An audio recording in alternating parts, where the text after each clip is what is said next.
Bonjour à tous et bienvenue dans ce nouvel épisode de la Minute du Vivant.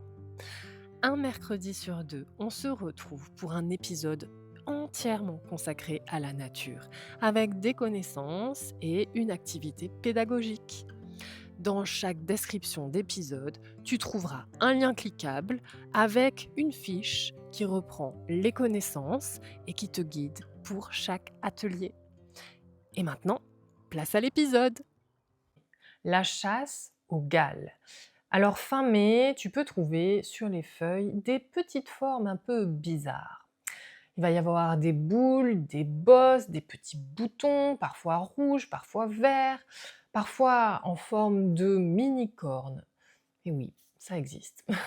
On dirait des maladies, mais souvent, eh bien, ce sont des galles. Alors, une gale, c'est comme une petite maison fabriquée par la plante parce qu'un insecte ou un acarien a déclenché une réaction.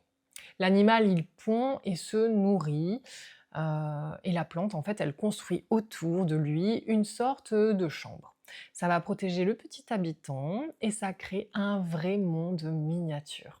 Je vais te proposer une activité, c'est le détective de la gale. C'est super rigolo, tu n'as pas besoin de matériel, tu peux éventuellement, si tu as un appareil photo ou en famille, si vous avez un téléphone, prendre des photos pour rajouter des souvenirs.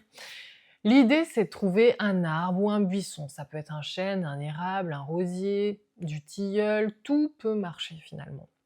Tu vas choisir 10 feuilles et tu vas observer vraiment attentivement comme un détective. Est-ce qu'elles sont bosselées? Est-ce qu'elles ont des petites boules, des petites taches, des reliefs? Si tu trouves une gale, tu peux la décrire. Tu peux décrire sa forme. Est-ce qu'elle est ronde? Est-ce qu'elle est en forme de corne? Est-ce qu'elle est en forme de corne? Est-ce qu'elle est sous forme de bouton? Est-ce qu'elle a une couleur particulière? Est-ce qu'elle est dessus la feuille, au-dessus, en dessous? Et tu peux prendre une photo et comparer une semaine après. Ça peut être très chouette. Oui, l'idée, c'est de ne pas détacher la feuille. Je vais rajouter une petite règle parce qu'on observe, on ne casse pas. Le but, c'est vraiment de respecter l'habitant invisible. Dans le vivant, même une petite bosse va raconter une histoire. Alors fin mai, la nature, elle est pleine de petits mystères et il suffit de regarder de près. Voilà, je te souhaite une très belle journée et on se dit à bientôt. Ciao ciao!